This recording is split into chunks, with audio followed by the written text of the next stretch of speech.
Vacation will be Westwood Baptist pastor for students, Andrew Slade. Attention, salute, pledge. I pledge allegiance to the flag of the United States of America and to the republic for which it stands, one nation, under God, indivisible, with liberty and justice for all.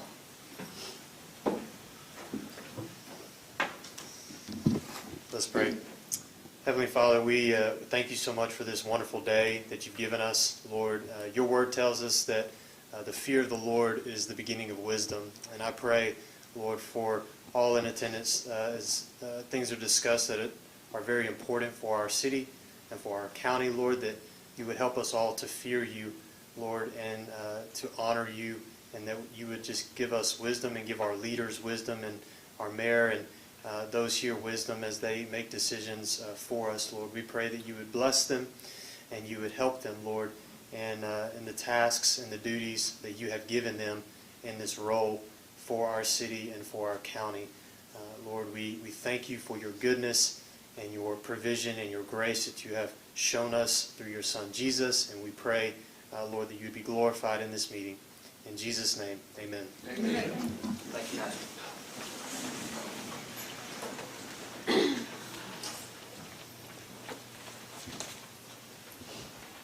Ma'am, would you call the roll? Peak. Here. Thompson. Here. Goins. Here. Slater. Here. Mason. Here. Davis. Here. Raper. Here. Winters. Here. Epperson. Here. Hughes. Here. Alford. Here. Cry. Here. Blake. Here. Mull. Here. It's 14 present and none absent. May I entertain a motion for approval of minutes?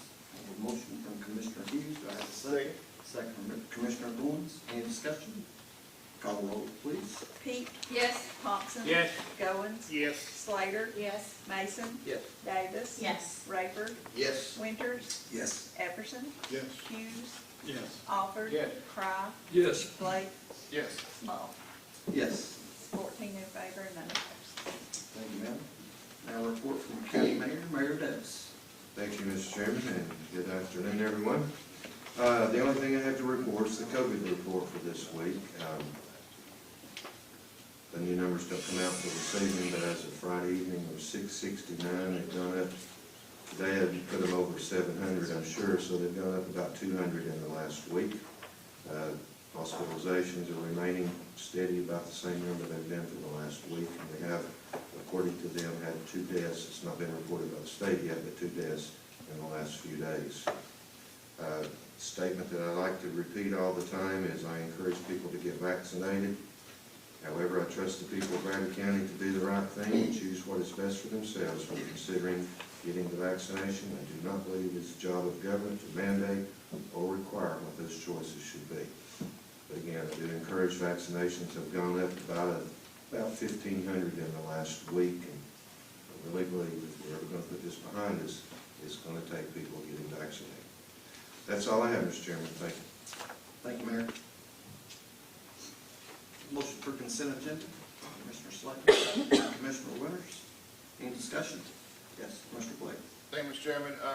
There is an item on here, or an asset disposal that I'd like to, if it's okay with you, Mr. Chairman, to move it to the next voting session, to pull off this consent agenda. Not necessarily to vote on unless you require that, but it's the road department is requesting a 2019 Quincy air compressor.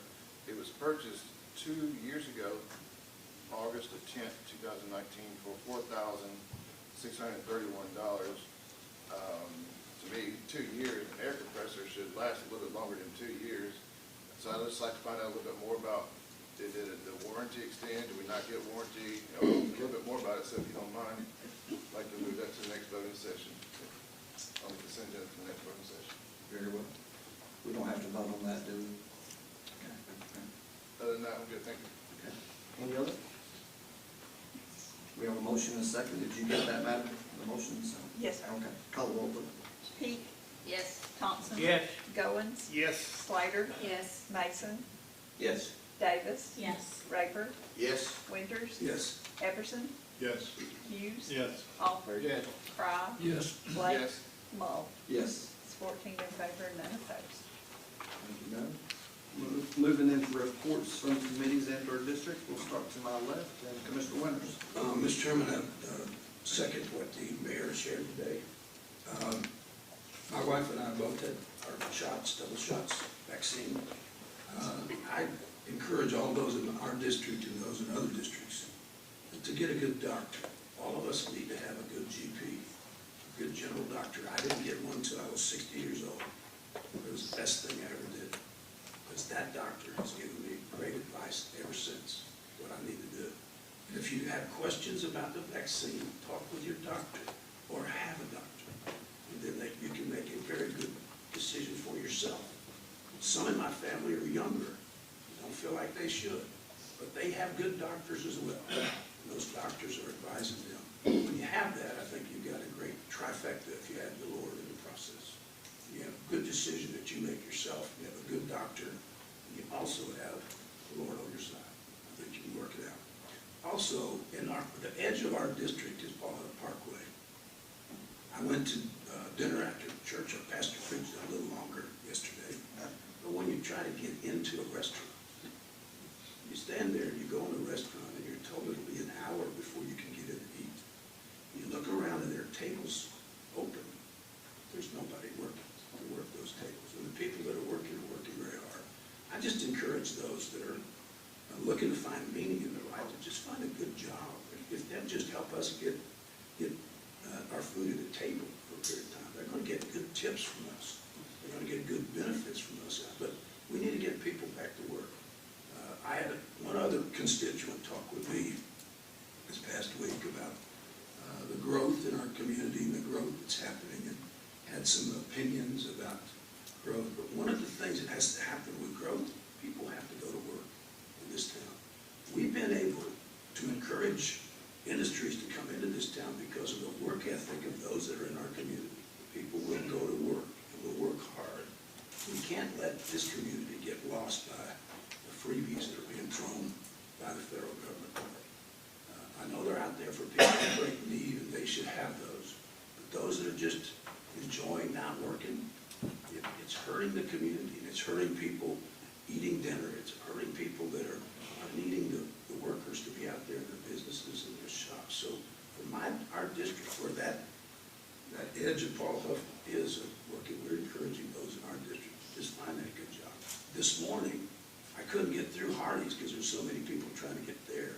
But I went to the next Hardee's, found a young lady that was there. I gave her a tip for working today. I said, thank you for being on the job today when you didn't have to. People your age could be sitting home, but you're here today. I just encourage our district with the rest of the districts, let's get to work in Bradley County. It's a lot better to be at work than sitting home watching what's on TV today. Finally, I was in Florida, as you know, a couple of weeks ago. And at a swimming pool where I was, there was a Bradley County resident who was also in my school. His name's Randy. How does that happen? You know, I'm away, and there he is.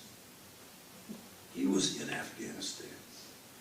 He left Bradley Junior, Railroad Corps Middle, went through our schools, and went in the military, in the Army, proud to be in the Army.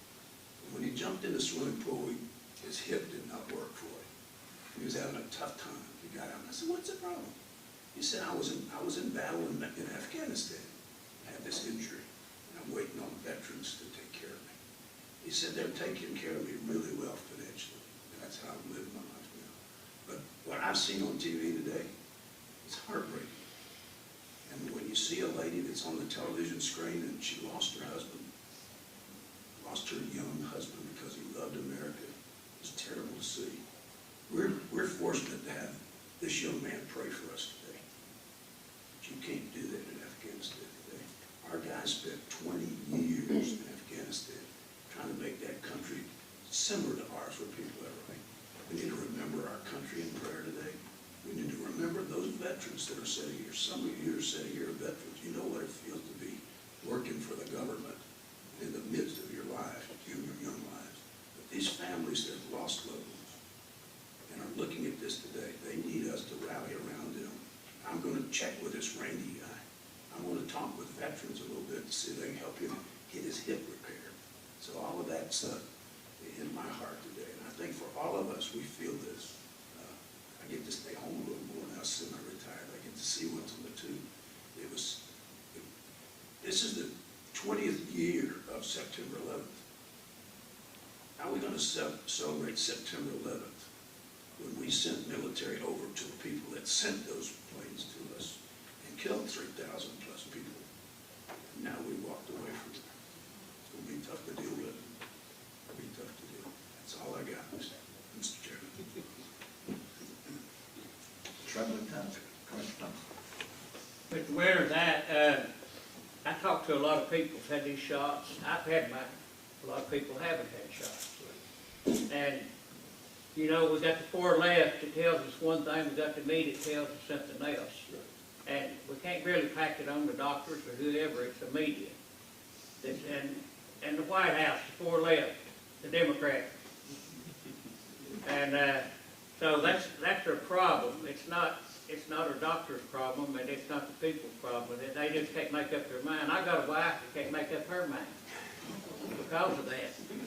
So, it's sad to say that she hadn't had her shots. I have, but still, she can't make up her mind because of what they put out on the media and what they put out at the White House and what the researchers put out. And it's just not. It's not right. Mr. Chairman, sure. I agree with you.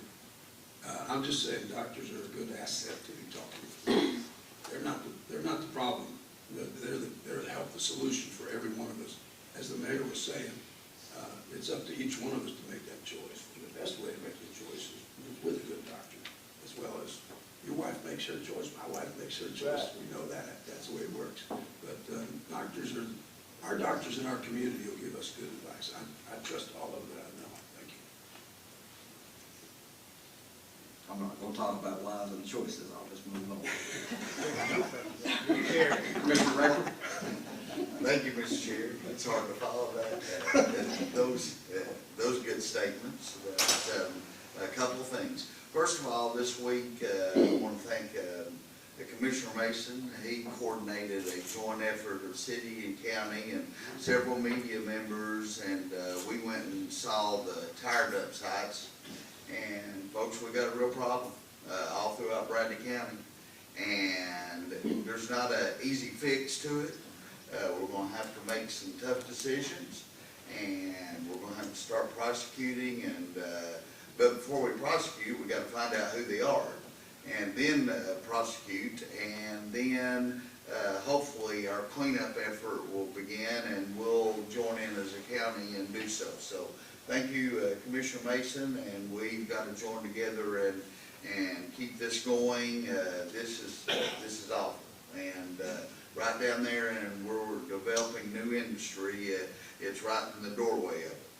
The other thing is this week dedicate the new building at Cleveland State, which is in our district, and I was just proud to see this last week, and I congratulate them. It's a very, very nice facility. Thank you, Mr. Chair. Thank you, Mr. Rackford. Commissioner Davis? Thank you, Mr. Chairman.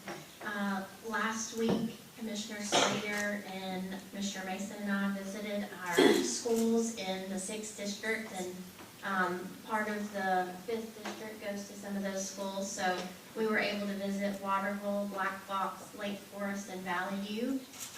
Black Fox's addition looked amazing, and we were able to see the completion of Freedom Park, and they were talking about how they were able to use that at the end of the school year last year and have parties and things. So we were excited to see all of that. No SPCA meeting this month. The next one will be September the 15th at noon in the Louis Alford Conference Room. I just left a community foundation meeting, and I mentioned to you guys a couple of weeks ago that we're about to kick off a fundraiser with the community foundation. We are going to start raising funds for a new building for SPCA, so I'll have more information about that in the coming weeks. Thank you very much. Thank you. Commissioner Mason? Thanks, Chairman Mull. Everything's good in the 6th district. I did see a couple of my constituents this past week on some water issues and got them turned in on some different areas that we hope we can help them on getting some water for some grants and stuff. I'm going to get my monthly report. The TDOT July monthly totals, county miles is 343, state is 193, city is 65, for a total of 10,400 pounds of litter. We recycled 600 pounds of paper, recycled 625 metal, and gives a total of 1225 total on that. Big shout out to Missy Harrison, coordinates all this with the litter grant. Thomas Bell, he's the guy that goes and gets everything that we do. And just remember, ladies and gentlemen, this is working with 2 and 3 inmates. That's it. That's all I've got to work with. So if you're consistent, I'm a firm believer. If you work hard every day, get up early and get the trash before it gets away. I'm just kidding on that, but get it while you can. 2 or 3 inmates, that goes to show we can clean up counties, state, and city roads. And my environmental report for July is 14 properties cleaned today for the month of July. 8 warning letters sent out to folks of Bradley County, and 4 citations written. And that's all I have. Thank you very much. Been busy month. Thank you, sir. Good report. Mr. Slade. Thank you, Mr. Chairman. I had the opportunity on Friday to listen to the EnviroSuite call with Sandra Knight, and if everything stays on schedule with that landfill monitoring system, it should be up and running by November the 1st. That's all I have. Thank you, ma'am. Mr. Goins. His district's doing good, except for I walked right in Chick-fil-A this morning, got my food, no wait. Yeah. Good service. Thank you. Mr. Thompson. Mr. Chairman, a couple of things here. We've had, I guess, problems, or we've got problems that need to be solved probably, with the school bus system. One day we had, in the Taylor community, we had 59 and 4 that didn't run. And this morning we had 23 and 29. Of course, I'm out at 6 o'clock every morning, and I usually get calls if there's something going on. So I got calls from parents that said they had kids standing on the side of the road. And of course, I understand that if a bus is not going to run, well, they're supposed to get a call from the school system. And of course, we live in the country, you know, everybody's not qualified to have all the electronics that the people have in the city sometimes. And they may not get that message. But anyway, they were kids standing on the road, especially on Horton Road. And what I understand, and I have a young lady, Mrs. Hopkins, here this morning from the health department, that hopefully she can explain quarantine and how to get out of quarantine. And I had a complaint that a couple of bus drivers had went to the health department and they tested negative. And when they did, they told them you still can't drive because you tested negative. And so I'm going to let her explain that, and so the commission can understand what's taking place and what could have happened and what probably did happen. And maybe between, I don't know who to blame it on, but somebody's got to be to blame.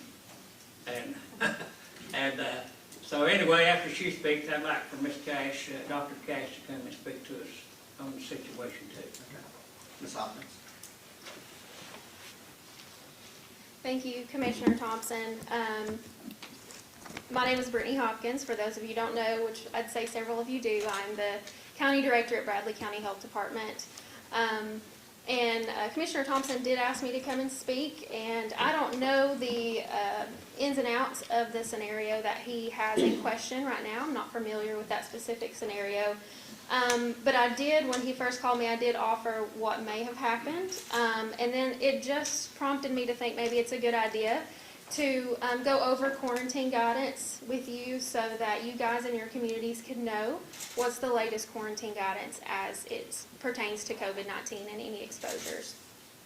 So not much has changed. A few things have, but not much has changed since the spring of 2021 as far as vaccine guide or quarantine guidance.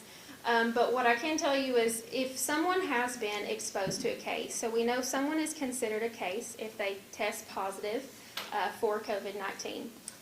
If they test positive, the people who they have been around within 6 feet for greater than 15 minutes cumulative time throughout a 24-hour period, they are considered a close contact to that case. They're close contacts. The Tennessee Department of Health and the CDC recommend that anyone who's considered a close contact would need to quarantine for 14 days. However, there are acceptable alternatives to a 14-day quarantine, and they include 3 different ways that someone can forego a 14-day quarantine if they are a contact. So the first one is if you're fully vaccinated. Fully vaccinated meaning that you are 14 days past your last dose. So if you received a Pfizer or Moderna, you have 2 doses. So 14 days after your second dose, you are then considered fully vaccinated. If you received the Johnson & Johnson 1 dose, it is 14 days after that 1 dose vaccine. So if you're fully vaccinated and you have no symptoms of COVID-19, you can actually forego quarantine at that point. A second way to forego quarantine is after day 10 of your quarantine, so returning to normal activities on day 11 if you do not test and you do not have any symptoms. The third way is after day 7, so returning to your regular activities on day 8, if the contact does not have symptoms and if they test negative by a PCR or antigen test, so antigen being the rapid test, if that test is collected on or after day 5. What we have seen over this entire pandemic is some folks like to test as soon as they're aware of their exposure. And so they may have been exposed and only a day or 2 later they're going to test. In this case, it does not test them out of quarantine. They need to test on day 5 or later, receive the negative test, and then they can then be released from quarantine at that point. I'm hoping that that kind of clears up any questions that you may have regarding quarantine and why some people may say that they have tested negative but are still in quarantine. That could be what's going on. If there's any questions or if anything's confusing, I'd be happy to clear things up. Do you have any questions? Mr. Cry. Thank you for being brave enough to come up here and address this issue, first of all. I'm somewhat confused, which is not unusual for me, but I'm also concerned, or whoever made this decision in the health department, that they shouldn't be, they should be quarantined for 5 days or whatever it was. Were they aware that they had tested negative, or were they aware that they had taken the shots or not taken the shots? So, like I said, I can't speak to these specific scenarios. I don't have the details, but that is what would happen during any kind of investigation, case investigation, or if they had inquired with the health department, we would have asked them. If they asked if they were quarantined, we would have asked them their vaccination status and then went over this guidance with them. And then hopefully explained to them if perhaps they did receive some kind of letter that they were to not return to work or school. Perhaps that was because we asked people, regardless of what their, what their status is at that point and what their symptoms, while they are testing, we ask that they quarantine, or while they're, awaiting test results, we ask that they quarantine during that time as well. Thank you. I'm just of the opinion, and this again, it's my opinion, that this is a school system responsibility. Once you all do your job, then it's the responsibility of the school system to do their job. Not the government. But that's me. You determine your part and stay in your lane, and then let's get in the other lane with the school system and let them do their job. Thank you. Absolutely. Mr. Black? Hey, Mr. Chairman, real quick, those quarantine guidelines that you just talked about, are there any age restrictions, or are they those guidelines for all ages? No age restrictions, that's all ages. Yeah, all ages. I do want to add for anyone, if you have any questions, the quarantine guidance can be found online at the Tennessee Department of Health website. I encourage you to click on the link because it is updated regularly. For example, I have the latest update, which was released on Friday. So I encourage you to read for yourself there. There's also a very handy tool that is on the website as well. It's the isolation and quarantine calculator, where anyone can click on this calculator, type in the dates that they were either exposed or received their positive test result or started experiencing symptoms, and that calculator will let them know about the time that, according to these guidelines, they will be released from isolation and quarantine. So that can also help. So you're not having to read through all the guidelines. It's hard for everyone to be an expert on this 3 or 4 page document and all the ins and outs and exceptions, but that calculator can be very helpful. Thank you, ma'am. Any other questions? All right. Thank you very much Absolutely. for coming. My pleasure. Thank you, Ms. Hopkins. Dr. Cash? Ms. Hopkins, I believe in the school says 3 feet. So we do still isolate and quarantine at 6 feet, but we do honor that sometimes that can be very difficult. Yeah, so in the school systems, the social distancing is operating on 3 feet apart.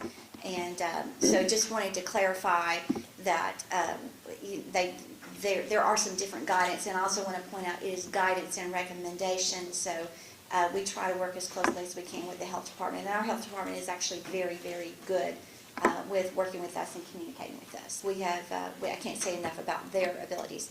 But with the buses, Mr. Thompson, our bus drivers were quarantined. And when they were quarantined, that means they can't drive. And so we could not find any more drivers. We are down drivers. So we did notify the families yesterday. Each school also sent out, so they would have gotten multiple calls if they had children in the same. So we had an elementary call, a middle school call, and a high school call saying, that. Now, obviously, we can't share any kind of medical information or anything, and I actually don't have the medical information. We just know they were quarantined. Yes.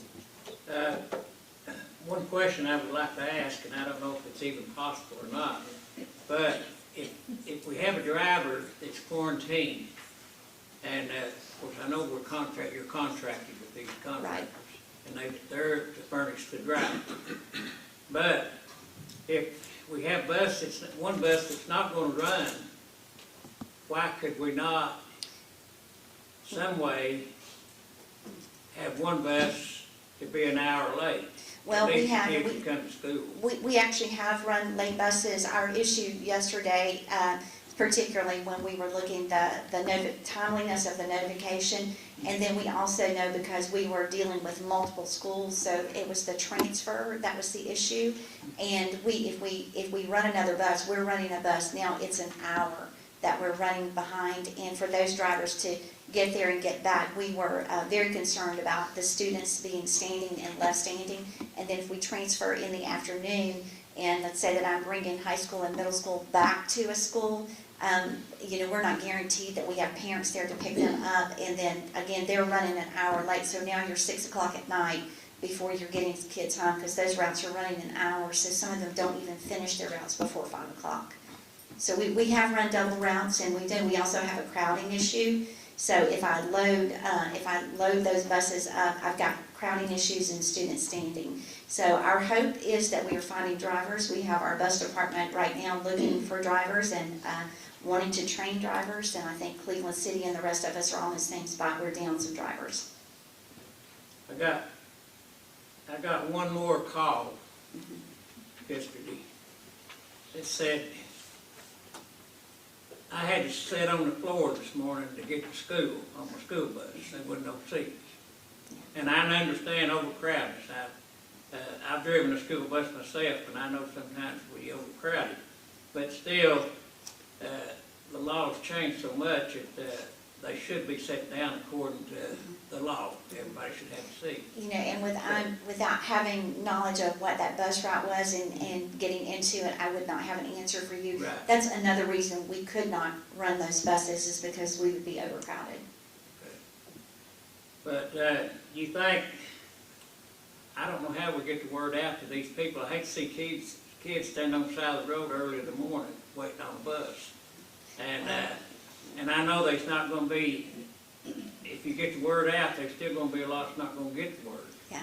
Well, I did call this morning, and I did not have a lot of students at any of the 3 schools that did not make it to school today. They had found alternate transportation.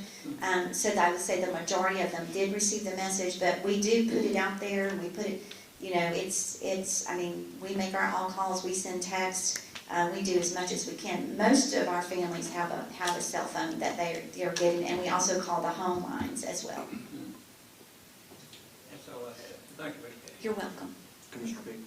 And as much as an inconvenience as this was to our students standing on the road and our parents having to find alternate transportation and maybe having to stay out from work, I'm not sure what all they endured. I'm sure it was an inconvenience, but it goes back to what Winters was saying.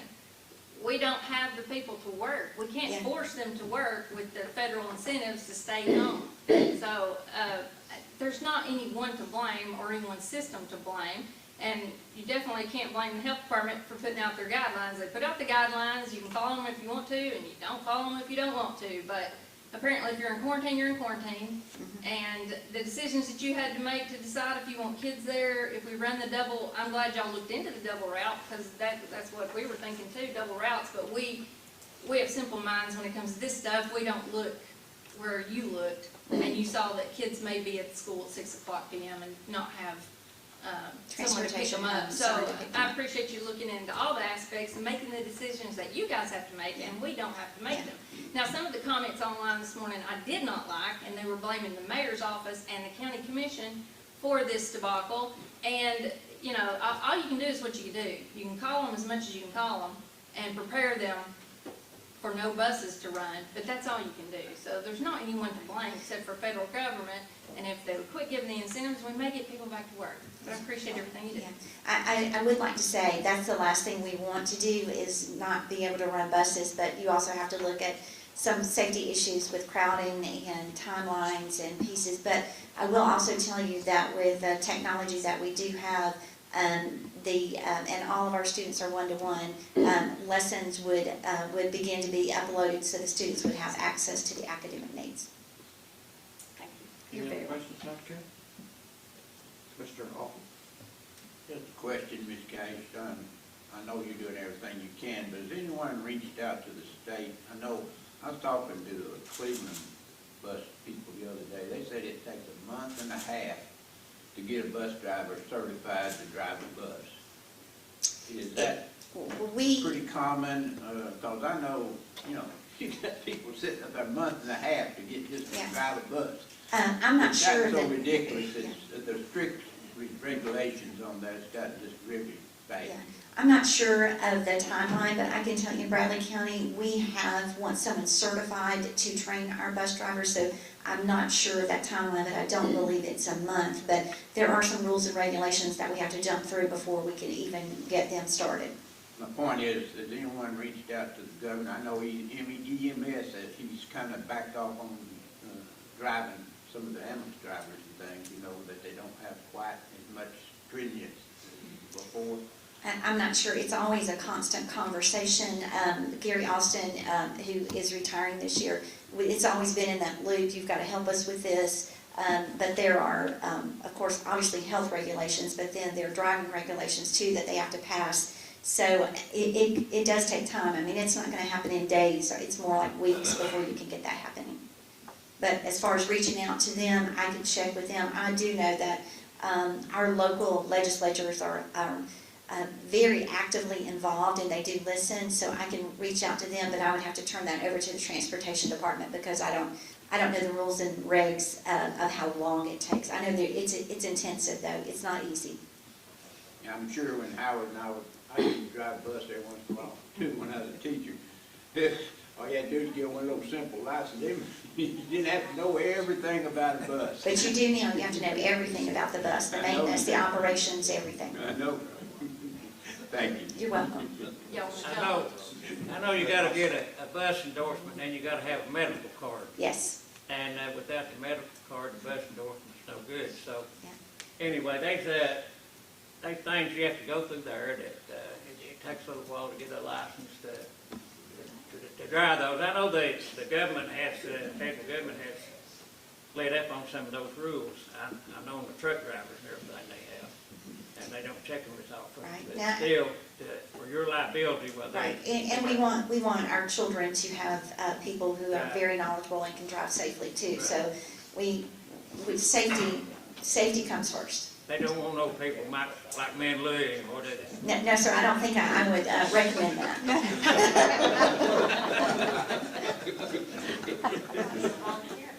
Thank you, Dr. Cash. You're welcome. Mr. Chairman, Is that all? Yes. if he's sued, I just want to thank Dr. Cash for coming and giving that explanation. She's probably on Facebook a lot more than I am, but a wonderful, intelligent county employee at a facility across town was on there giving me hell because your bus routes were canceled. So now I have that responsibility. I just want you to know that. Might be funny if you're my opponent, but it's not funny if you're me. I didn't even know about the cancellation until I heard about all that. So thanks for the explanation. Mr. Crack. Thank you, Mr. Chairman. I'd like to express my appreciation to the Sheriff's Department on Marina Hills traffic issue. We discussed it last week.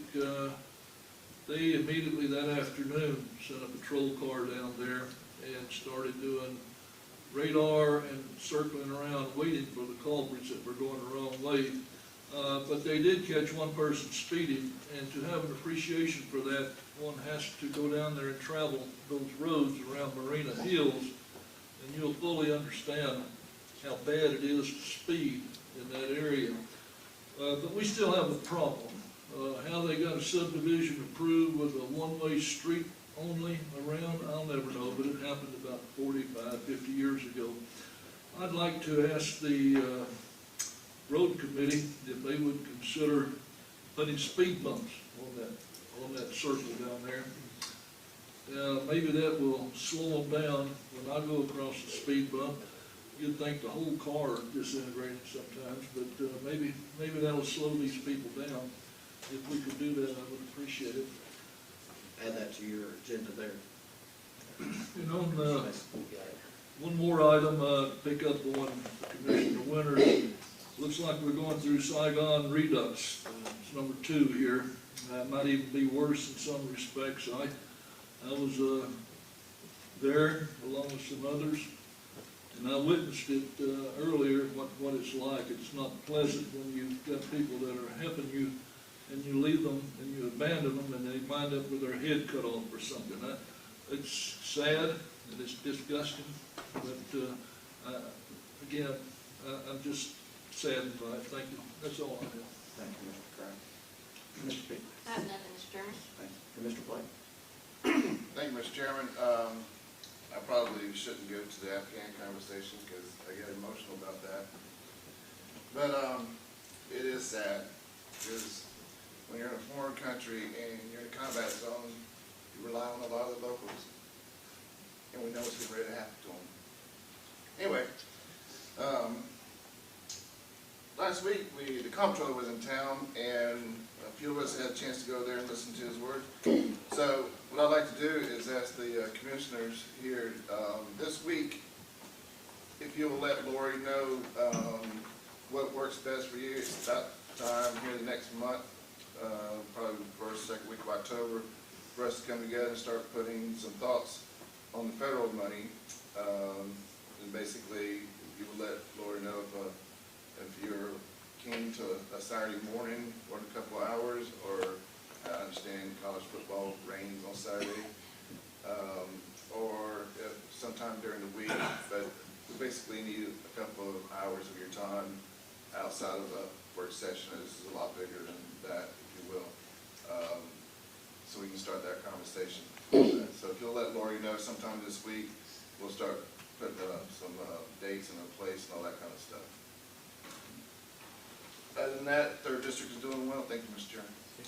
Thank you. That's good. Does that include 64 getting paid? I'm sure a good part of this discussion. Thank you. Commissioner Officer. Seconds, good and well. Thank you. Commissioner Hughes? Mr. Chairman, I'm looking out in the audience and I see a couple of people I don't see here very often. So I'd like to recognize them today. One of them is this First District School Board member, Nancy Cason, and Prospect Elementary's Principal Montgomery. Now with that, Mr. Chairman, the EMS had a meeting over the last week, and the Emergency Service Committee met last week and voted to ask the Finance Committee to consider ordering another convalescent van for EMS this fiscal year to be paid for with the fiscal year 2022-2023 funds. So if we can have them to see or look into that. And the other subject we hit on was in the medical field, there's a shortage everywhere. The mayor made that point, actually. Our emergency medical services is not any different from that. There's been a shortage of EMTs and paramedics. With that, we did do a study and look around, and the mayor and EMS chief Sean Fairbanks reworked their budget, their existing budget, to give paramedics and EMTs a $5,000 pay increase, which makes our department more competitive in the region. So, hence, a good clap for them. Bravo. The committee entered into their minutes, and I would like to enter into today's minutes the EMS offload policy. Fire Chief Fairbanks announced there will be a rookie school in September and said he expects to fill the 6 open positions at the fire department with those that are from that rookie school. And Mr. Chairman, that's it. Thank you, sir. Appreciate the report. Commissioner Black? If you don't mind, Mr. Chairman, Commissioner Hughes, on that request, the finance, absolutely, we're more happy to. But I guess my question would be, if this is in the 22-23 budget, two things. One, we have a budget request process that starts in March. I would think that it would be part of that. And two, it'll be a new commission by then, or maybe, I don't know. But I guess, what was the motive, I guess, is you're looking for us to budget something in the next budget now, or is there an emergency situation where we got to have that? I'm just trying to. That is fine. What I can understand through the committee is there was a convalescent van that's going to be added this year, also in addition to what we have. However, the committee was looking at adding another, where it would be one more added on, and they're trying to find out if we can pay it through next year's budget to go ahead and get it in. If I may. And I understand what you're saying. Yeah, we're talking about this in finance, but Mayor, I was under the impression, and when the director was in a hearing, we asked about that. I'm all for it. I think it was like $72,000 to $8,000 for it last time. But if I understood your testimony correctly, you didn't have the personnel to drive a van, even if we put one in your lot tomorrow. Director,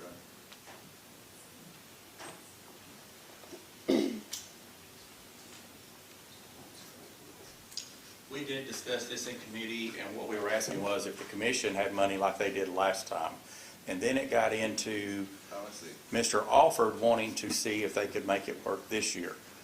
in the current. Or whenever.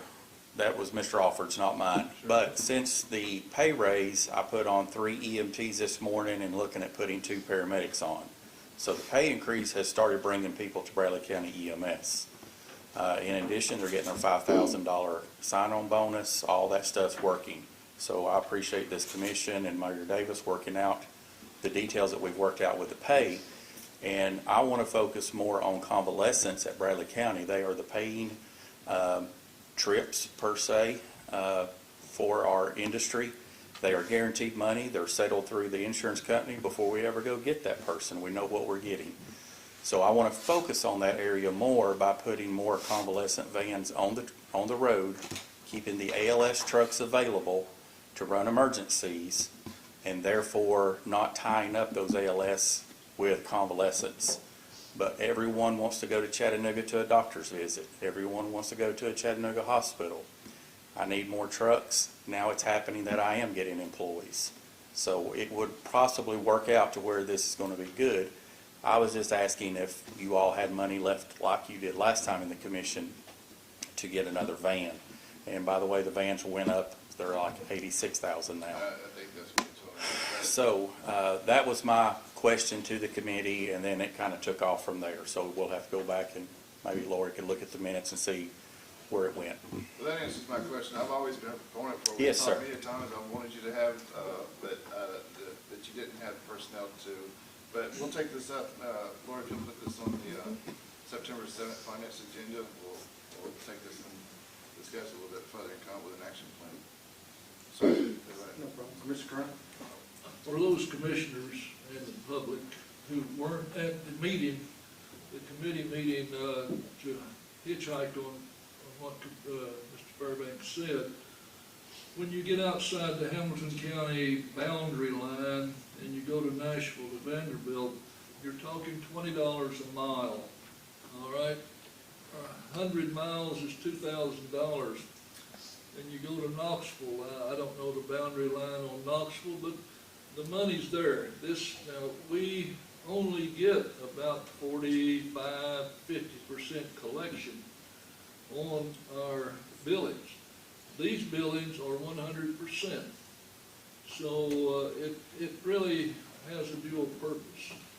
And it's better that we consider doing this than let the taxpayers fund it out of their tax money. Thank you. Commissioner Hughes and Commissioner Slade. Commissioner Blake, one of the concerns that came up through the committee was the fact that these vehicles go up at, I believe it's 3% every year. So we're trying to keep it as cheaply as possible. So that's why it's part of this year. I worried about one last year. Commissioner Slade? Commissioner Fry answered my question. Okay, very good. Is that all, Commissioner Hughes? It is. Commissioner Arnold? Yes, I brought that subject up. I thought bringing it to finance would be a good way to look at finance, and one more this year if we could, just discuss it. That's why we wanted to send it to finance to find out, because like Mr. Fry said, it's a moneymaker for us. And the more we can put, now that we've possibly got more drivers coming on board, I think we'd be foolish not to look at it to get 2 vans this year. We already got one budgeted, I think, and see if we can find the money to budget. Because if you're looking at how much it went up from last year to this year, it went up, what, $15,000 almost, I guess. But then you wait till next year to buy one, it's gonna go up another $10,000 to $15,000. So you're looking at saving money in the long run probably. But anyway, that's the reason we wanted to look at, or I put a question out to see if we could look at one to do that. Mr. Hughes? I failed to say, Chief Fairbanks, thank you for the update on the employees. It's good news to hear that this is already starting to take effect. Thank you, sir. Commissioner Epperson? Thank you, Mr. Chairman. Last week, we had conducted a public meeting on the water and the sewer master plan. It went really well. I think it had like an open table discussion, conversations. I think we had met some common grounds with some of the people that were in attendance, and then also wanted to appreciate all the commissioners that showed up for that meeting. And I also got some calls after the article that was published, Commissioner Blake touched on with Jason Mumpower, saying that he highly encouraged that funds, that the federal funds that would be coming to Bradley County, that he highly encouraged that those funds should need to be, or encouraged it to be spent on water, sewer, and broadband. Actually got a call and I won't name the church, but it was one of the largest churches out on Harrison Pike. And they were encouraged that with that article and the article that they published about this meeting on the sewer master plan, he asked questions about, it kind of put out there that they only have a 4-inch line leading out to their church, and they're basically with the wastewater and things, that they were kind of at a standstill, and wanted to know what I thought about if they would ever have that kind of infrastructure there. And I basically, wasn't able to answer that question, but that goes to show you that, we have problems and that's just one of probably hundreds throughout Bradley County, and the impact on our economy that the lack of this infrastructure that's been, that we currently deal with. So, but anyhow, I just wanted to point that out and bring it out, and appreciate everyone that showed up for that. It was a really good day. Thanks, sir. I just wanted to let Ms. Hopkins and Health Department people know, thank you for coming here and speaking. You're welcome to leave if you need to, or you can stay. I just didn't want you to feel like you were trapped per se. Okay, thank you. And commissioners know you cannot leave. Just a few quick things. I'm working with the city on getting a joint meeting for the tire situation. I've talked to Kevin and Joe Thomas about that, so we're trying to work that out to get a date when we can do that. Also, after that day, I talked with Representative Mark Hall, and he wanted to let you guys know. He contacted me to say he's going to personally take this upon himself to enact some legislation to strengthen what the current law is for illegal tire dumps. He's going to, I don't know, last year or 2 years ago, the state of Georgia really upped what they were doing. Obviously, we're very close to Georgia. Some tires could be coming from Georgia into Bradley County very easily. So he's going to look at that and try to get that through the legislature to give us a little bit more teeth and what we're trying to combat, which is part of the problem. So I want you guys to know that. Okay. I entertain a motion for the approval of the agenda. Commissioner Hughes, second by Commissioner Thompson. Any discussion? Call the roll, please, ma'am. Peak. Yes. Thompson. Yes. Goins. Yes. Slater. Yes. Mason. Yes. Davis. Yes. Raper. Yes. Winters. Yes. Epperson. Yes. Hughes. Yes. Alford. Yes. Cry. Yes. Blake. Yes. Mull. Yes. 14 in favor, none opposed. Okay, entering into the agenda, item A, Commissioner Epperson. Thank you, Mr. Chairman. I'd like to present a resolution authorizing Bradley County Mayor to enter into an annexation interlocal agreement between the city of Cleveland and Bradley County regarding a non-continuous annexation of the property currently owned by ACTH Properties and Douglas and Don Dunsmore, tax map 056, partial 35, and map 35, partial 3504. Point. Thank Put that in motion. you. In the motion. And a second by Commissioner Peak. Any discussion? Mr. Thompson. What impact's that gonna have on the school system, Bradley County school system? Is that a question for me? Yes. I'm not sure about that. I wouldn't have that answer. I maybe talk to Cassie with it. Maybe. I think she stepped out for a moment. She felt like we asked her that. Okay. Commissioner Peak. I have some answers because I've been researching it, even though we only had a week to really dive into this. You can correct me if I'm wrong. I know Mylon knows some of it, and so does the mayor. I know that some against this are going to say that the county's going to lose students, and that's how your teachers get pay raises. I've also heard that if this is annexed in the city, that all the city students will go to the city schools, or I've heard on the other side that they'll all come to our county schools and then we're going to have to build schools. But either way, you still get county tax dollars to build that school if you have to build a school. So I'm not worried about building a school if we have to build a school. If the city ratio, the money that you get if the city's ratio does go up is minuscule and won't have an effect, in my opinion, from what we have talked in depth last week with some officials on how that is calculated. I think that's just a scare tactic. I'm not sure why anybody would vote against this. Myself and Dennis Epperson years ago worked against forced annexation statewide, and were successful with Mike Carter in getting a bill passed against forced annexation.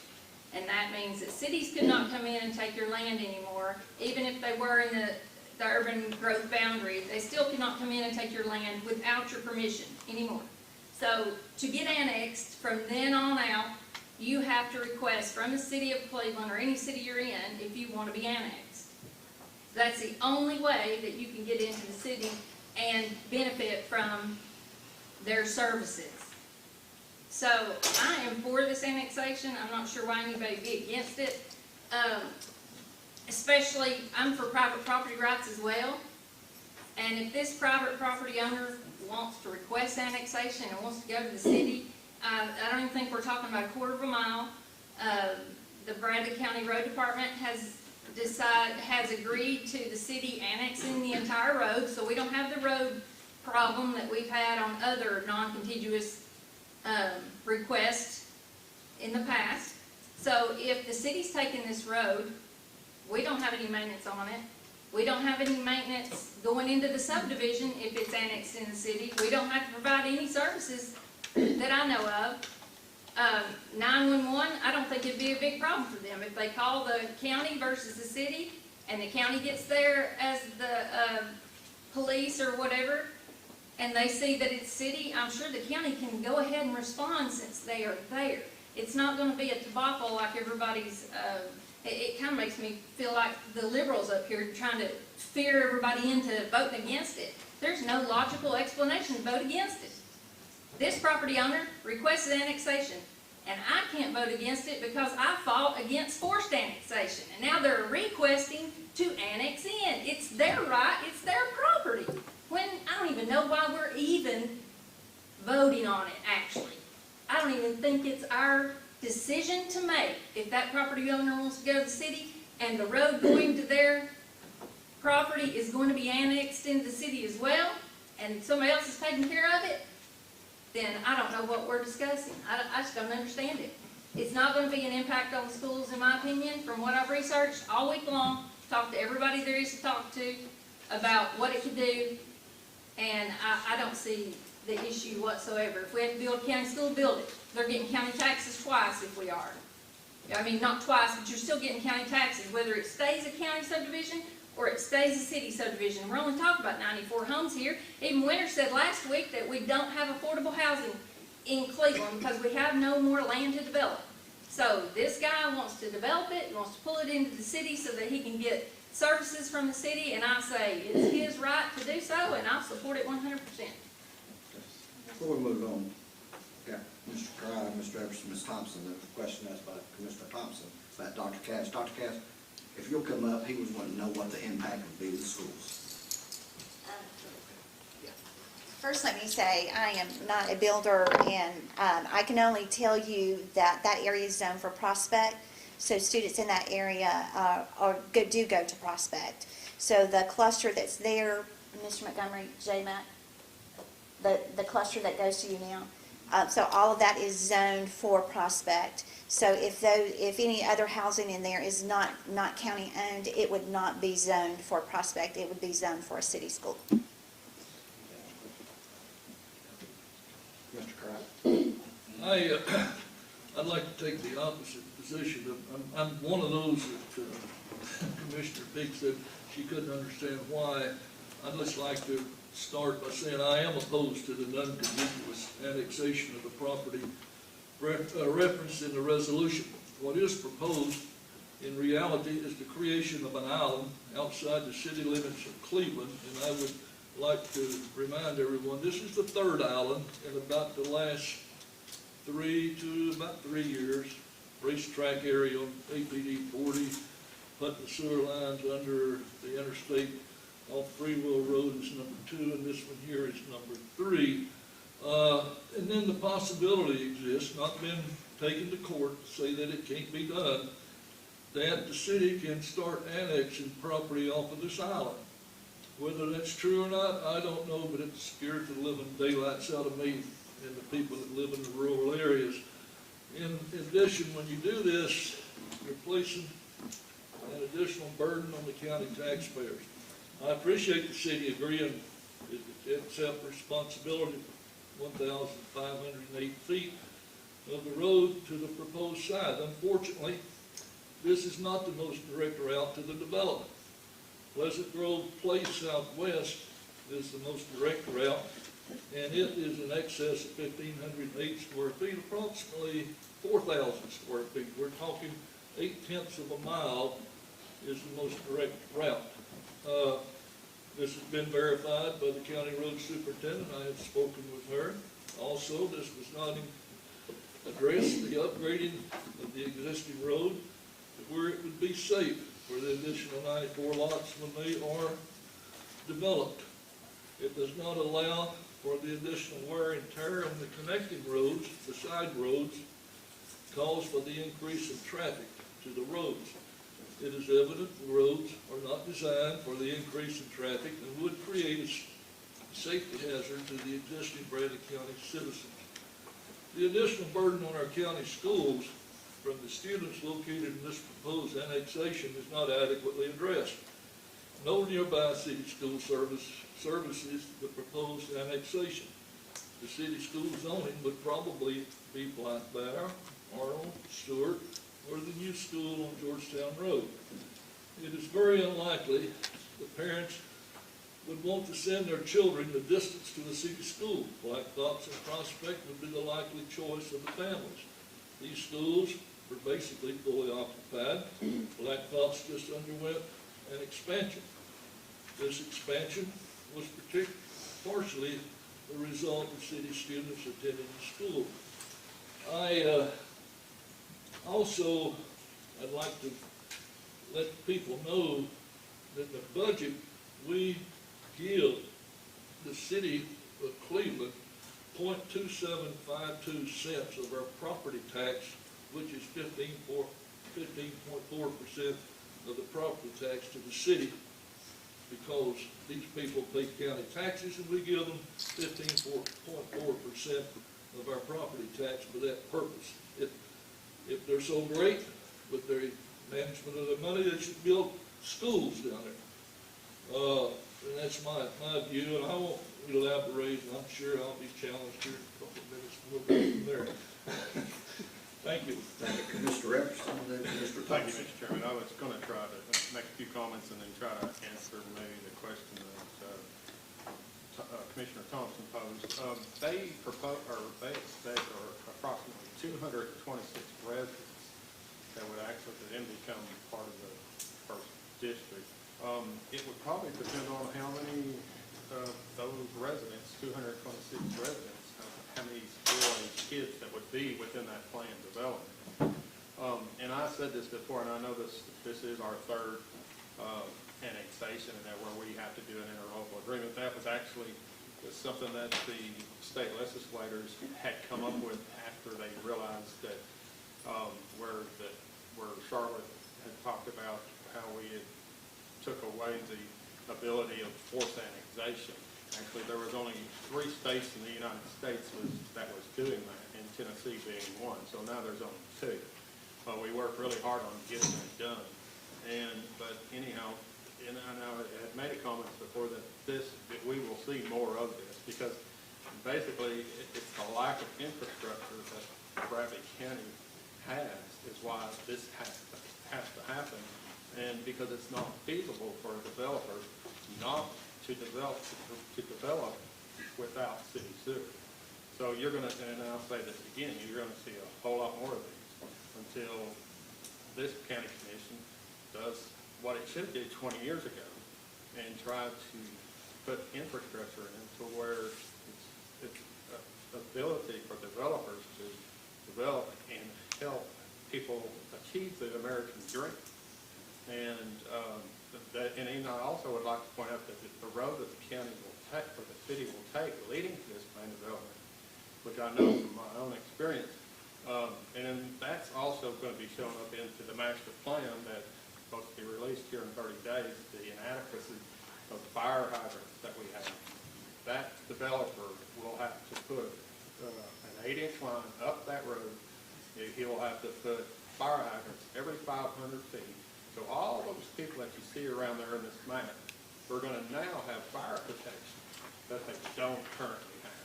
So there's a lot of pluses to this planned development, and not even to mention what it will do for our economy. So, and that's all, Mr. Chairman. Thank you. Thank you, Mr. Epson. Commissioner Thompson? So I've got two questions, one from Mr. Epson. We are not going to see more unless we let it happen. That's us.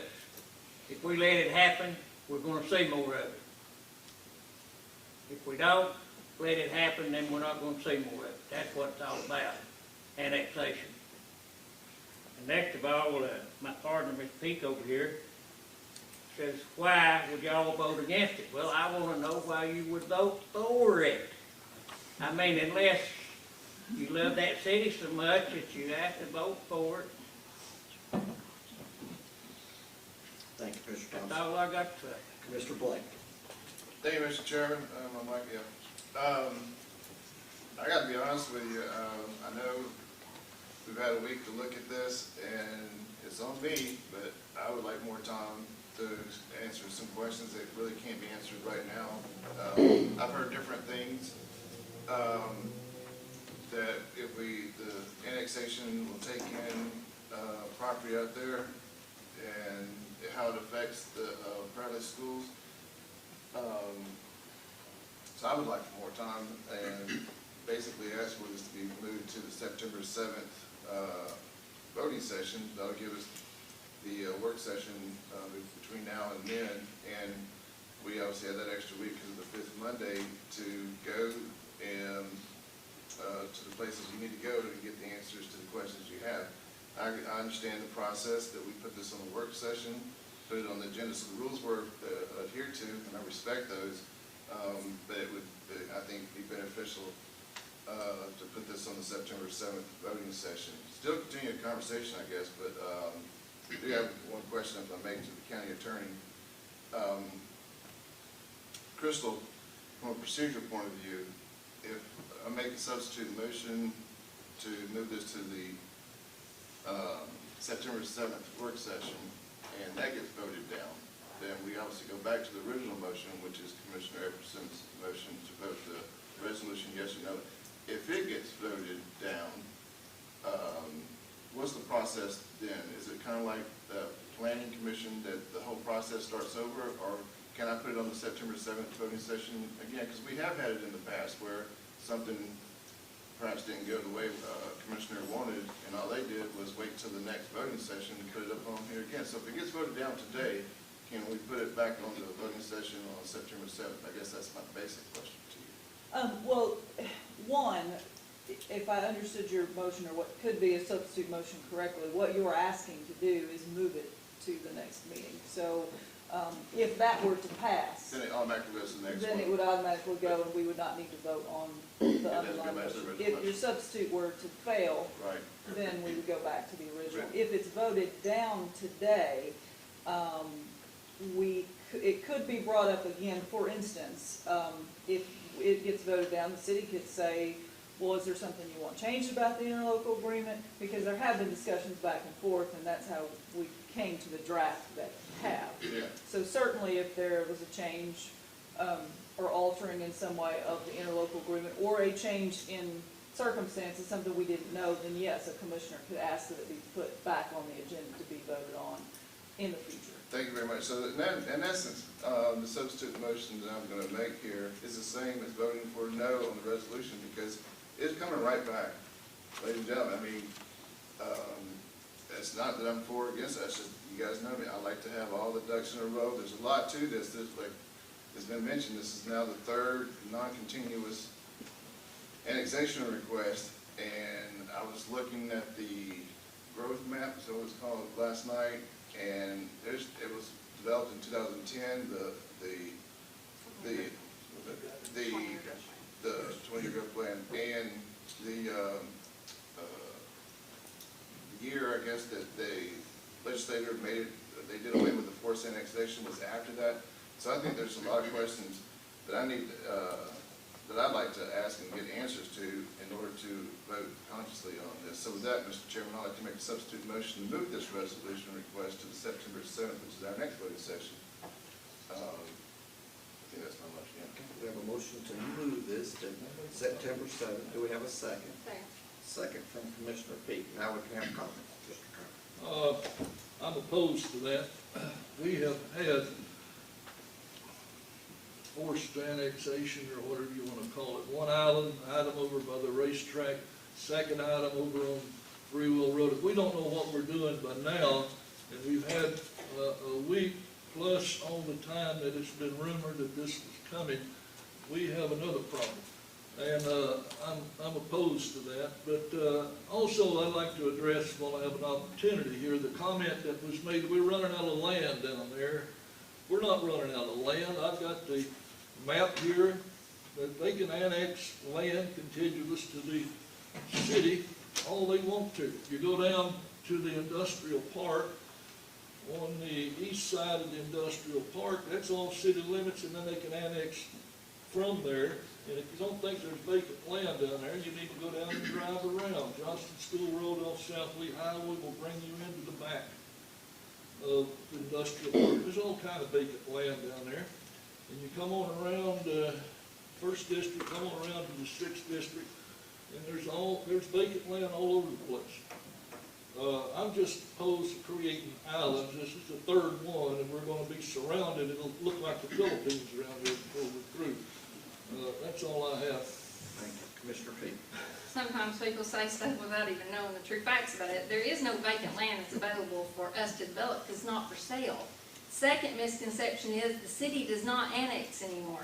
We put a stop to that. I thought I explained that at the beginning of my statements. There is no more forced annexation.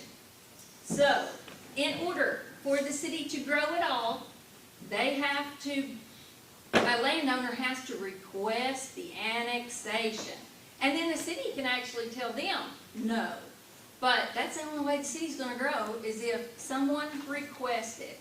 And if it was my property and I wanted to go into the city and benefit from all their services, I would tell the county commission they had no right to even vote on it. And I actually think this might be legally challenged if we did vote against it. Because a property owner requested annexation from the city, and that's the city's obligation or their right to deny or accept it. Once they accept it, I don't see how we can deny that to a property owner. And it's only a little over, not even a quarter of a mile that they're taking in. So here were some other facts that were just thrown, or comments that were thrown out that are not facts. Somebody said, why would I vote for it? Because I don't want to be a hypocrite, number one. None of us up here like forced annexation. Nobody wants us to come to our property and say, we're taking over. Well, I moved to the county because I want to be in the county, so I don't want to be in the city. That was the issues. So that's why they did away with forced annexation. None of us want forced annexation, but yet we want to tell someone that wishes to be annexed, no, you can't be annexed because we hate the city. It just, some of this stuff up here that is commented just blows my mind. So, and then there were comments about the road, that they're not upgraded enough for you to get to this property. If the city takes it over, they will also have to upgrade their part of the road, but it's the city's road. Let them upgrade it. The county road leading up to the city, whether this subdivision remains in the county or goes to the city, if our roads are substandard, we're going to have to upgrade them as well, with the same county tax dollar that we would get off of this property no matter what. Either way, we still get our county tax dollar. And we don't have to provide the city service. So that's what I don't get. It's why anybody would vote against this. Mr. Thompson, then Commissioner Winters, and Commissioner Crott. First of all, the growth plan went 15 years longer than it should have. It should have been 5 years instead of 20 years. That's the first thing that should have happened. And next of all, is if you want to be a city councilman, run for it. If you want to work for the county, we'll run for the county commission. The city's going to take all they can get. Listen, I've been here 25 years. I know they'll get all they can. They got that handout every day. And they want part of their money, they get part of their tax money. If we build a school, they get part of that. They get part of everything. Who cares if the city grows anymore? Let the county grow. Mr. Winters. Mr. Chairman, I've been quoted as saying that we do need housing. I need housing in my family. But we did spend $80,000 to do a task force study that's been presented, and is being presented in 30 days from now. I don't see how we can make a decision like this if we have a review of the whole county, what's going to be done there. I think it's premature to be doing this. I think there's some movement for early to go ahead and move construction. I think there will be impact at some point on one of the school systems or both. And if we're gonna do this right, and I quote my fellow commissioner, who said we should have smart growth here, that we should do it smartly. That's why we're using the task force. We're using a task force to look at where all the spots are. I sat in and listened. Some people were upset about sewage, and some people wanted sewage, and some people wanted the lines, and some people did not. A lot of things going that are big to deal with. And I support either to the 7th or even longer. I think we're talking about 30 days before we get that full task force review. And I think we need to look at all of this, not only this one parcel, but what we're going to do about infrastructure when we do have growing schools, when we do have the construction that's been done, where there's 200 houses done here. If you go to Candace Lane today, and you drive at the end of there, there's a farm that's sold for 200 acres sold that's going to build houses. We have roads at this point that can handle 200. So, but that's already been done. So I think we take a breath here. And I think either September 7th or 30 days or whatever to take a look at the report that we get from the task force. I was challenged why we spent $80,000 out of our tax money. Well, obviously we did that to get information. We get the people that do the smart work and all this stuff. But what if we start doing this one? What about the next one that's been said? What about the next one? What we're going to do? I think we need to have the road. If the roadmap's going to be what we're going to be looking at, how's this going to fit into the roadmap? How's this going to fit into all the big discussion out here? So I'm for either this substitute motion or the 30-day moratorium till we can get that full report and take a look at not only this situation, but a lot of others that are out there. I got folks that tell me they need sewer in there or they need help with their water. We're helping with water. We're helping with all this other stuff, but we've got to figure out what the long-term plan is. So I'm for either one of these, the substitute here or expanding that substitute till we look at the task force report. Thank you, Mr. Chairman. Mr. Winters, Mr. Pratt. I'll try not to make this very long. I live in the county. I've lived 5.5 years where I live. My units were brand new. I bought two side by side. The complex is approximately 6 years old. We have city sewer. I'm very proud of my city sewer, but I pay dearly for it. I pay a higher rate being in the county than I would if I was in the city for that luxury, but that's all right. I buy my own garbage service, $70 plus $74 every 3 months.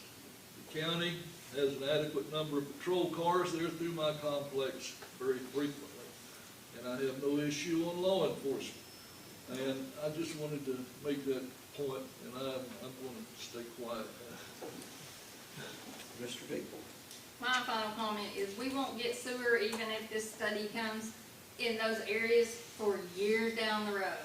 And your complex that you moved into actually was the complex that we were able to get the moratorium because the city of Cleveland was actually going to force annexation on that complex whenever they found out there was about to be a law keeping them from doing that. So they actually did try to annex you in, and we got a moratorium on that. So, but we won't get sewer in those areas for years after we do get the sewer study back, if we even if we can get a utility to start working with us, which I've heard that they probably won't if some people have their way. But I am working for the county commission. This is a win-win for the county commission. We don't have any services that we're going to have to pay for. They're going to be enjoying the city services and the road going to it. So it's a win-win for the county. And that's my final comments. Thank you. We have a motion to move it to September 7th, and we have a second. I think we've had plenty of our discussion. Madam, would you call the roll? Peak, Yes. Thompson, No. Goins, Yes. Slater, No. Mason, No. Davis, No. Rayford, No. Winters, Epperson, No. Hughes, No. Alford, No. Cry, No, Blake, Yes. Mull. Yes. Anyone wish to change their vote? That's 4 in favor and 10 opposed. So we're back to our original motion second. I think we've had plenty of discussion. Commissioner White. I voted no, so we do a pause. I think this needs to come before us. We need to be looking at this. But if we do a pause to the to the time that the task force presents their report, and look at this as we're looking at that whole report, then it becomes a part of the future. I'm prepared to do a substitute motion on that if I think it deserves review, but I think it needs to be done when we have the report coming back, and we can look at that. This is just one little piece of that. All right. Now he's wanting to make another substitute motion. He can, Okay. if he would like to. He would have to make that motion to get a second vote. Okay. because Are you otherwise making that a we're- motion to put it past when we get the report? Test report, this discussion, this review happens after the test report is presented. Okay, that's a motion. Do I have a Whatever, second? whatever date that's going to be. Got a second from Commissioner Raper. Now let's discuss this. So, Commissioner Blake. thank you, Mr. I'm sorry. So, I mean, if the substitute motion that I just made failed, it came back to the original motion. Like the county attorney said, it can be put back on this agenda. Our next work session is next Monday. Put the resolution on September 7th anyway, so I don't quite understand voting that down, but that's the commissioner's prerogative. I want to give a little clarification on your substitute motion is basically to say until that study comes out, that this is basically I'm told that's 30 days. 30 days. About 30 days that report's coming. Correct? So, Mr. Wade, I guess my question is, I'm looking forward to reading this study as well. I've got it circled on my calendar, you bet. But what exactly, in general, will that study tell us that would vote to help us vote one way or another on this resolution to authorize non-continuous annexation? I just want, because my questions were basically, are there people out there that, if this annexation, how's it gonna affect them in the school system? I care very much about, that piece of it. I understand all the funding and the money, I know exactly how the money works, as far as that goes. And then also, on the other side, I was looking at the numbers of the appreciation estimates and the assessment estimates of when they go in there with all this housing and stuff like that, how much of an increase is that going to be for us? Those are the kind of questions I want answered so I can make a better decision on September 7th. But I don't get why the study. Hold on just a minute. Are you finished? No. I was going to say, you want to vote it down today, or you want to wait until a period of time? Because I think the majority would want to vote it down if it was presented today. So it gives time to review all this. Yeah. I was just wondering what that study is going to do for us with respect to this resolution. I think we can get the report from the task force as that presented. Are they definitely going to have their report in 30 days? Mr. Chairman, can we Mr. recognize? Anderson. Yes. Thank you. And I'll answer your question. That's what the engineers at that meeting had suggested, or we posed that question to them, and they said within 30 days that plan, so, the long-range plan that the county has hired these firms to come up with. And I'm like Commissioner Peak, no matter, and I don't know exactly what's going to be in that plan, but to halt planned residential developments will be astronomical disaster for Bradley County. It will impose an economical impact. If we stop all the annexation requests and and I can't speak for this particular developer, but if this doesn't happen, I would say that that development will not happen. And the impact to our economy will be astronomical, and the job creation that one planned development does. And, you know, these property owners are asking for annexation, and Commissioner Peak is correct. Forced annexation stopped a long time ago.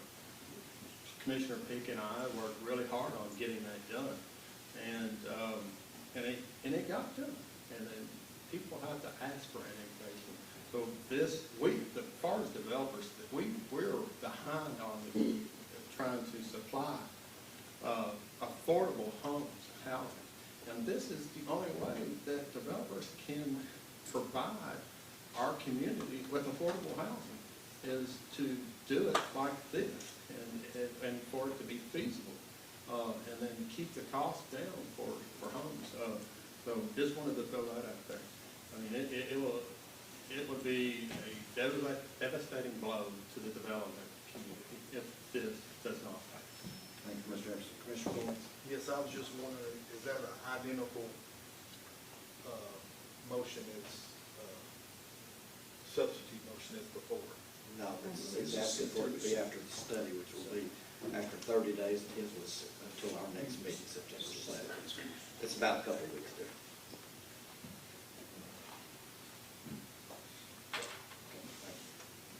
Any other questions?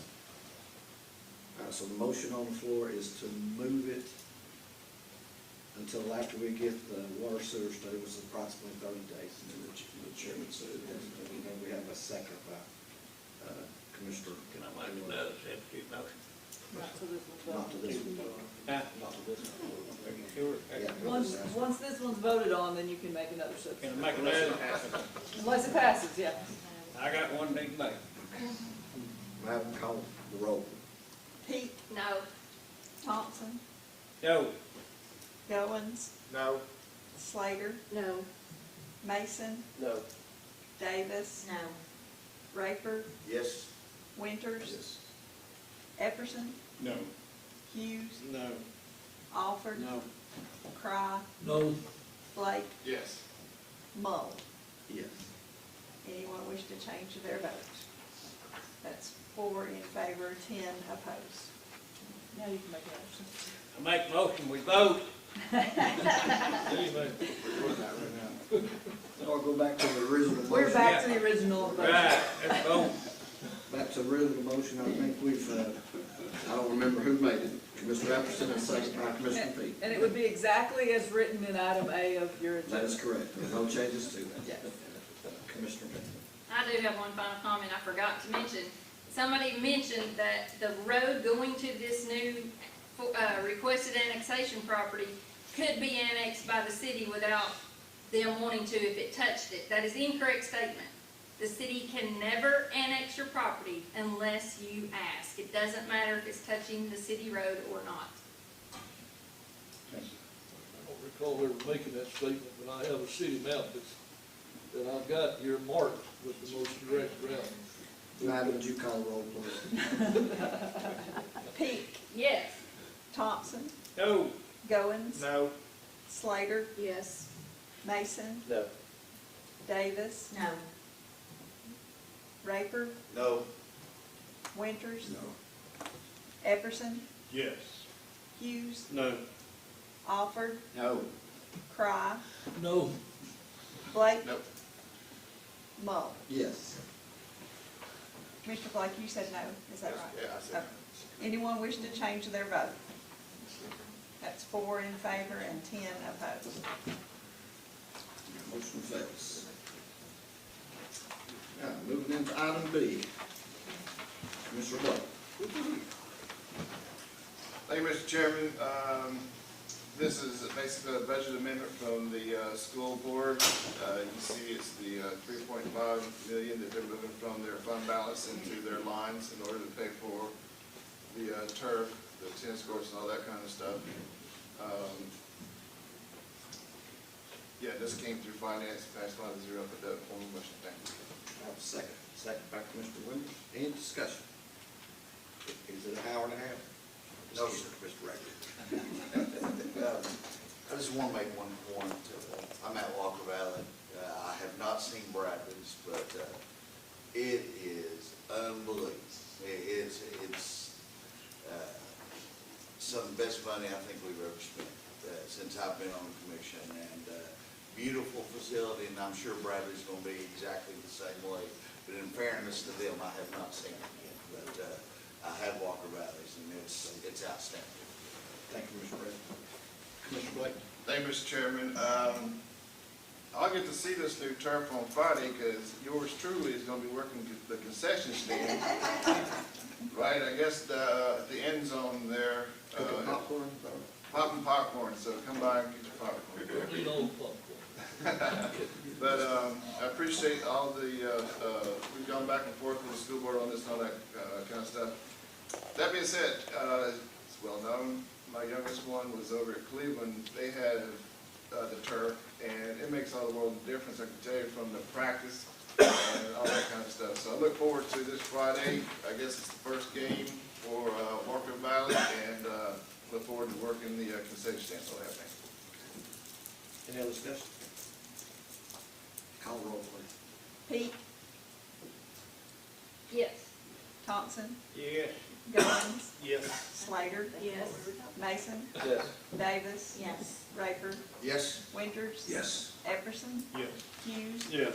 Alford, Cry, Yes. Blake, Yes. Mull. It's 14 in favor and none opposed. Motion passes. Item C, Commissioner Davis. This is a resolution appointing members to the Brian K. Smith Workhouse Disciplinary Review Board and the Work Release Commission. I put this in the form of a motion. Got a second by Commissioner Slater.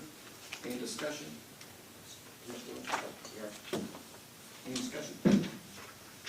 Call the roll, please. Peak, Yes. Thompson, Yes. Goins, Yes. Slater, Yes. Mason, Yes. Davis, Yes. Raker, Winters, Yes. Epperson, Yes. Hughes, Yes. Alford, Yes. Cry, Yes. Blake, Yes. Mull. Yes. It's 14 in favor and none opposed. Motion passes. Communication from the audience. Anyone want to speak before the commission? Mine's brief. Mine's very brief. I'm really trying to lighten the mood, but not really. So if you want to talk about a new elementary school on the south end, just give me a call. Thank you. State your name, please, and address. Deborah Gleason, 295 Corbin Road. I tend to tread where the angels fear.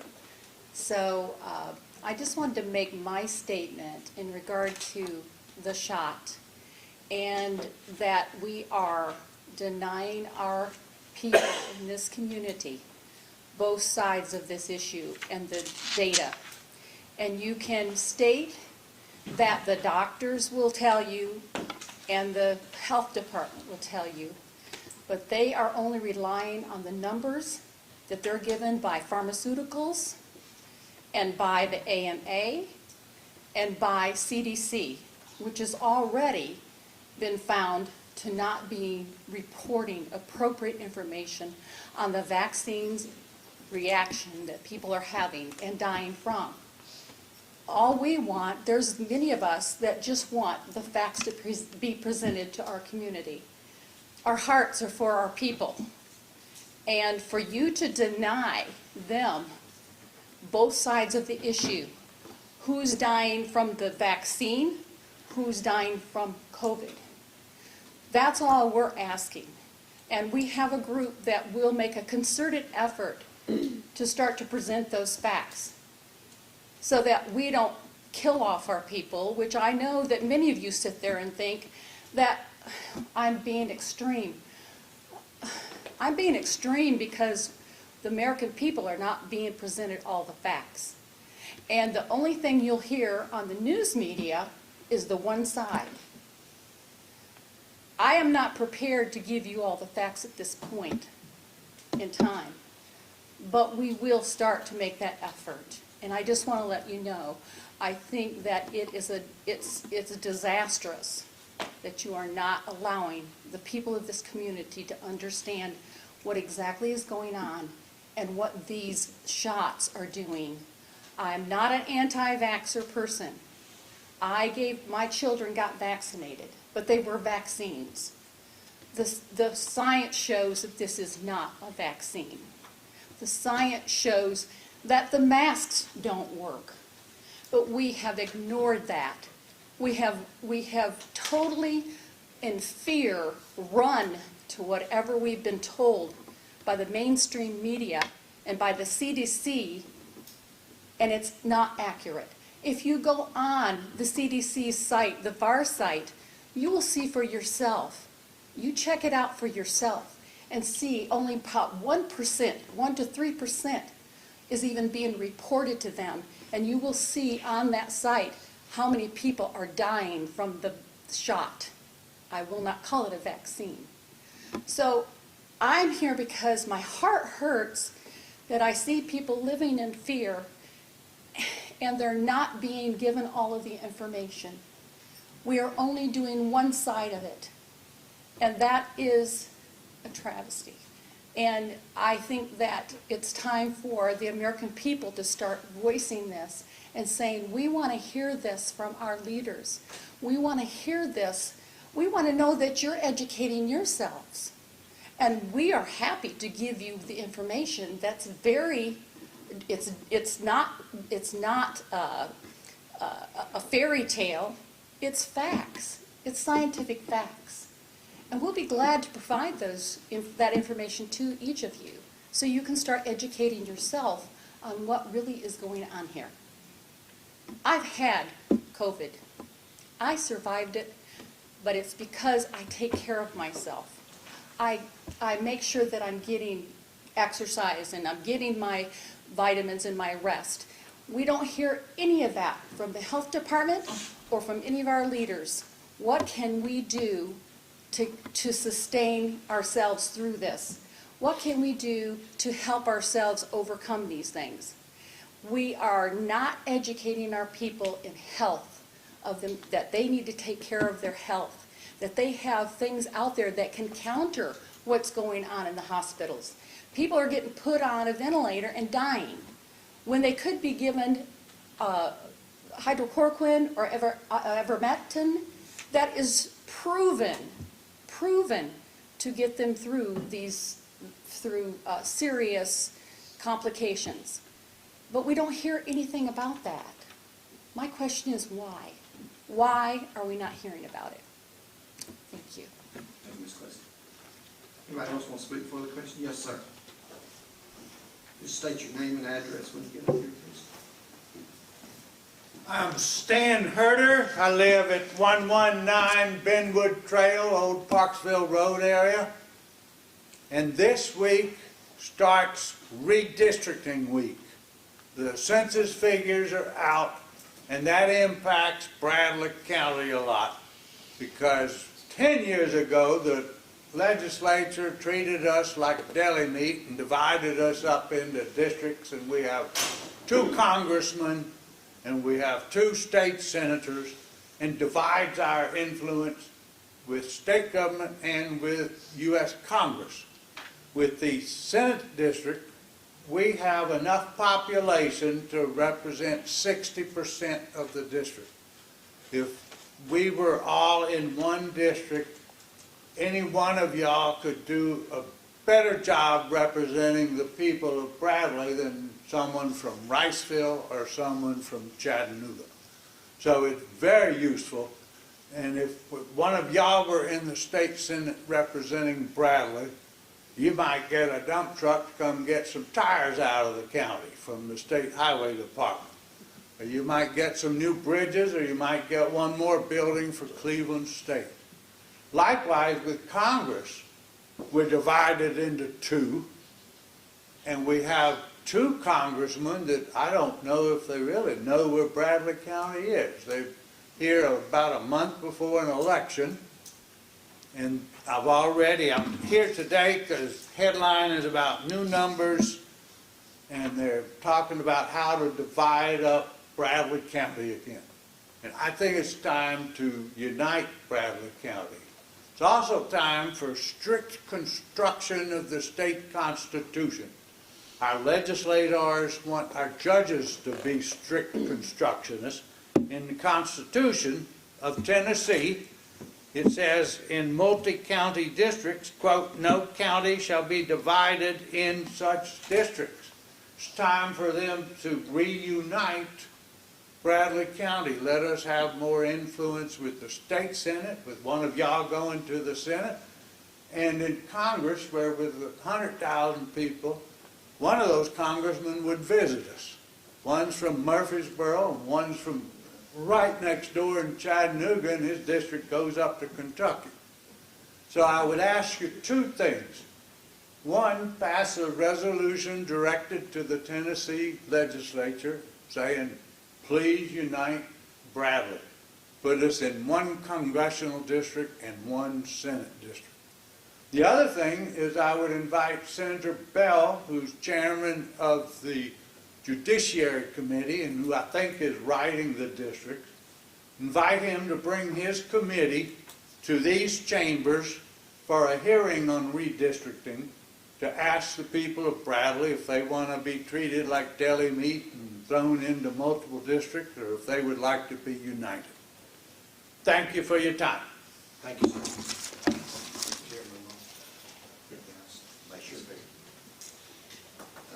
I want to go on record and say, number one, that I put the mask mandate in the same light as I do vaccination mandates.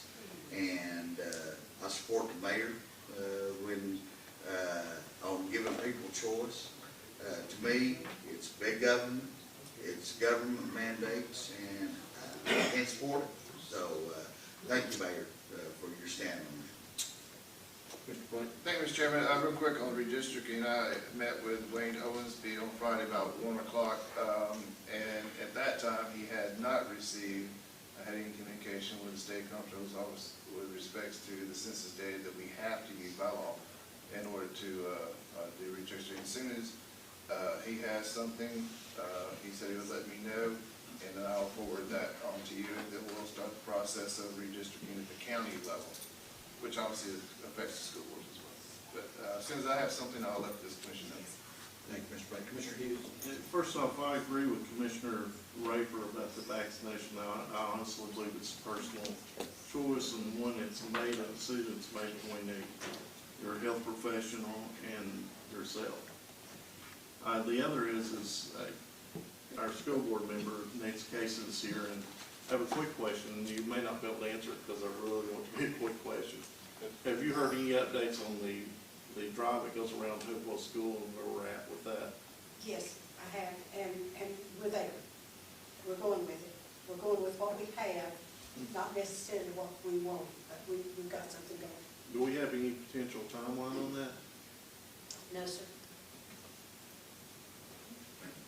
Thank you. So Commissioner Hughes, I watched the school board meeting last week, and I don't want to speak out of line, but I think that Kyle Page reported that at next month's meeting, he would have initial drawings of what the drive would look like around Hopewell, but it does not include the VEC property. Went back to the original plan. I was aware of that. Well, I'm sorry, it includes the VEC property that we have already purchased. Yes, the first time. But the additional .3 acres that we needed is out of the picture now. So we're going back to the original plan. Yes. How many cars could you shoot up? 250.